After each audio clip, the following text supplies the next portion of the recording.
নমস্কার বন্ধুরা, আবারও চলে আসলাম একটা নতুন ব্লগ নিয়ে। আমি রিঙ্কু। আমার এই চ্যানেলে সবাইকে স্বাগত। কেমন আছো? আশা করছি ভালোই আছো। গতদিন যেমন র্যামেল নিয়ে ভয় পেয়েছিলাম, আজ আর কিন্তু তেমন কিছু নেই। ওয়েদারটা ভালো, বেশ হাওয়া দিচ্ছে। এখন প্রায় বাজে সকাল 6টা। তো এভাবে করে আমার সকালটা আজকে শুরু হলো। সকালে উঠেই প্রথমে টিফিন করতে চলে এসেছি। আজ সকালে টিফিন করছি ছেলের জন্য, সাথে আমাদেরও হবে। তো সকালবেলা ওর আজকে সায়েন্স স্যারের কাছে পড়ায়, যে পড়াটা সকাল 7টা থেকে একদম দুপুর 1টা-1:30টা অবধি পড়াচ্ছে। উনি আর কি ওদের বেসটা তৈরি করতে চাইছে। সত্যি এরকম স্যার পাওয়া সত্যিই ভাগ্যের বিষয়। যাই হোক, একটু ভারী টিফিন দেবো, তার জন্য ভাবলাম ফ্রাইড রাইস করে দিই, যেটা অল্প সময় খুব তাড়াতাড়ি হবে। তাই পেঁয়াজগুলোকে একটু ভালো করে ভাজলাম। ভাজার পরে 2টো ডিম ফেটিয়ে দিলাম। আর দেখতেই পেলে তারপরে নুন মিষ্টি আর কাঁচা লঙ্কা দিলাম। আর এরপর বিভিন্ন রকম সস দিলাম, যেমন সয়া সস, টমেটো সস এবং ভিনেগার। এ কটা দিলাম, যদিও আমি টমেটো সসটা ব্যবহার করিনি। আর এই দেখো, তালে তালে না আদা দিতে ভুলে গেছি। তাই এখন কড়াতে সমস্ত কিছু একটু দূরে রেখে মাঝখানটা ফাঁকা করে নিয়েছি। তাতে অল্প তেল দিলাম এবং আদাটাকে গ্রেট করে দিলাম। তারপরে একটু নাড়াচাড়া করব। নাড়াচাড়া করে তার মধ্যে আবার সবকিছু একসাথে মিক্সিং করব। জানো তো, ছেলে মেয়েদের জন্য যদি টিফিনটা মনের মতন না করে দিই, ওদের কিন্তু মুখেও ঢুকবে না। তাই মনের মতন করে দেওয়ার দায়িত্ব আমাদেরই।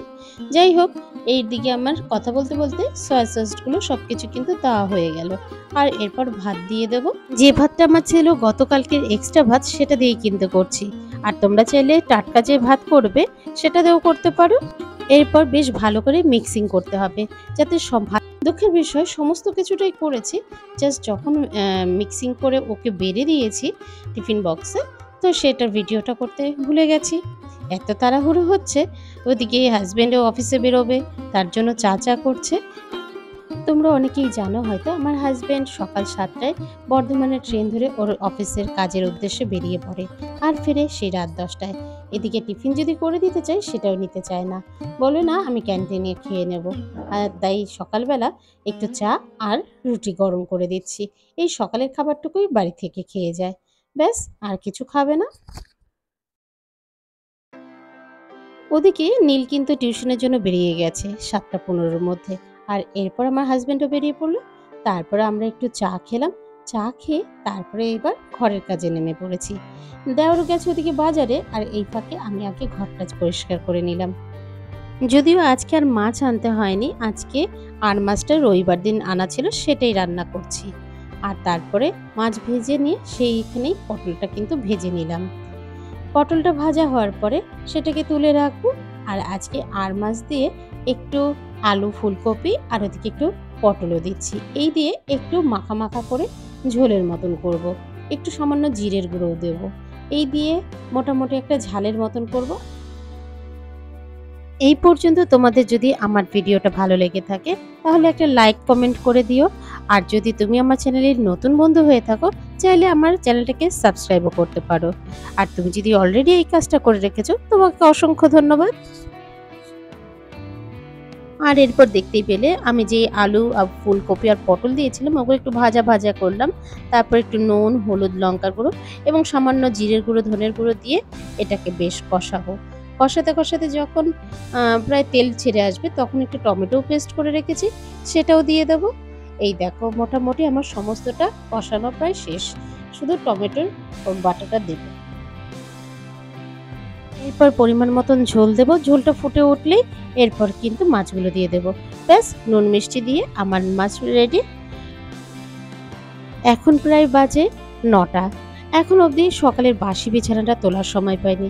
আসলে কি বলতো, যেহেতু মাছ এসে গেছে, মাছ ধুতে নেমে গেছি, আর তারপরে না সেই জামা কাপড়ের হাতে পায়ে আমার আর বিছানায় উঠতে ভালো লাগে না। যদিও নীল যদি বাড়ি থাকতো, এই দিকটা আমাকে দেখতে হয় না। ও বিছানাটা গোছায়, জলের বোতলটা ভরে, এই কাজগুলো মোটামুটি ও করে। আর এছাড়াও জামা কাপড় তুলতে বললে সেগুলোও তোলে। এই টুকটাক কাজগুলো না ছোটোর থেকে ওকে আমি করাচ্ছি। ইভেন ভাত বেড়ে খাওয়া, থালা তুলে রেখে আসা, এগুলো একটু না প্রত্যেকটা ছেলে মেয়েকেই শেখাতে হয়। তাহলে কি বলতো, আমরা যখন বাড়ি থাকবো না, বাড়ির বড়দের বা অন্য কাউকে একা একা কাজ করতে হবে না। ওরা একটু হেল্প করলেও না, বেশ ওরা কিন্তু স্বাবলম্বী হবে। আর এই দেখো তোমাদের সাথে কথা বলতে বলতে আমি মোটামুটি কিন্তু আমার বিছানাটা গোছানো হয়ে গেছে। সকালের দিকে এত আমার তাড়াহুড়ো থাকে, মানে 8:30টার মধ্যে দেওরকে ভাত দিতে হবে। সে মাছের তরকারি হোক আর যাই হোক সেটা দিয়ে ভাত দিতে হবে। সেই কারণে আরও তাড়াহুড়ো করে আগে রান্নার দিকটাই থাকি। আর তারপরে নিজের যে কাজ যেগুলো সেগুলো পরের দিকে করি। এই দেখো আমি অফিসের জন্য প্রায় রেডি হয়ে পড়েছি। কিন্তু দেখো আমি ক্যামেরাটায় একদমই বুঝতে পারিনি যে আমার মুখটা এখানে দেখা যাচ্ছে না। আমি ভেবেছি আমার মুখটা এখানে দেখা যাবে।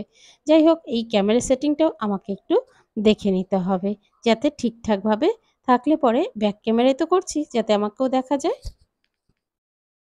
গত ২ দিন কিন্তু বেশ বৃষ্টি হলো, কিন্তু আজকে কিন্তু বেশ আবার গরমও ফেলেছে। একদমই ভালো লাগছে না। যাওয়ার আগে রান্নাগুলো একবার দেখিয়ে দিই। এই দেখো ফুলকপি, পটল, আলু দিয়ে আর মাছের ঝাল, আলু আর ভেন্ডি দিয়ে ভাজা, ডাল, আর ওদিকে আছে পটল ভাজা। আর নীলের জন্য ঝোলটাকে আলাদা করে বেড়ে রেখে গেছি, যেন দুপুরে ও দেখতে পেলে বেশ খুশি হয়। আর এরপরে শাশুড়ি মাকে সমস্ত কিছু বুঝিয়ে দিলাম যে নীল কখন বাড়ি ফিরবে আর কখন এসে বাড়িতে খাবে। আসছে, টাটা।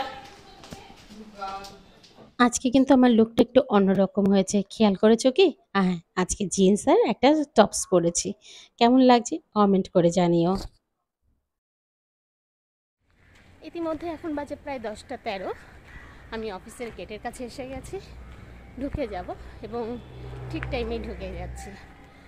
তো আজ আর বৃষ্টি নেই, ওয়েদারও মোটামুটি ঠিকঠাকই আছে, খুব বেশি গরমও নেই, হালকা রোদ উঠেছে। অনেক জামা কাপড় কেচে এসেছে, বৃষ্টি হলে অসুবিধা আছে, কাজেই সেগুলো শুকিয়ে যাবে। তো দেখতে থাকো বাকিটুকু। কেমন লাগছে অবশ্যই কমেন্ট করো। আর হ্যাঁ, ভালো লাগলে একটা লাইক কমেন্ট করে যেতে ভুলে যেও না। আর তুমি যদি আমার চ্যানেলে নতুন বন্ধু হও তাহলে আমার চ্যানেলটাকে সাবস্ক্রাইব করে আমার পাশে থাকতে পারো। আর অলরেডি যদি তুমি এই কাজটা করে রেখেছো তোমাকে অজস্র ধন্যবাদ। টাটা। আর সামনেই তো ভোট, তার জন্য কিন্তু রাস্তায় ঘাটে খুব মিছিল আর আমাদের চলাফেরা কিন্তু প্রচণ্ড কষ্ট হচ্ছে। কোথাও বা রাস্তা ওয়ান ওয়ে করে দিয়েছে, কোথাও বা একদম স্টপই করে দিয়েছে, বাস একদমই কম। যাই হোক এরকম করেই বাড়িতে পৌঁছালাম। আর বাড়ি ফিরতেই নীল আবার পড়তে চলে গেল। ব্যাস এরপরে কিন্তু আমি রাতের খাওয়া দাওয়ার আয়োজন করছি। বেশি কিছু করব না, শুধুমাত্র ভাতটা হবে আর সমস্ত খাবার ফ্রিজে ঢোকানো ছিল, সেগুলো জাস্ট নর্মাল হওয়ার জন্য রাখা হলো। এইভাবে করেই আমার আজকের সারাটা দিন কাটালাম। তারপর যখন ওরা সবাই মিলে আসবে একসাথে খাওয়া দাওয়া করব। এইভাবে করেই আজকের দিনটা আমার শেষ হলো। কেমন লাগলো আজকের ভিডিওটা কিন্তু অবশ্যই কমেন্ট করে জানিও। যদিও রোজই একঘেয়েমি কাজকর্ম হয়ে যাচ্ছে, কিন্তু কিছু করার নেই, এই বাইরে আর ঘরের নিয়ে কিন্তু আমার জীবনটা, তাই সেগুলোকেই তোমাদের সামনে তুলে ধরি। আর আজকের ব্লগটা এখানেই শেষ করছি। ভালো থেকো, সুস্থ থেকো, আবারও দেখা হচ্ছে পরের দিনের একটা নতুন ব্লগে। Tata, good night, have a sweet dream.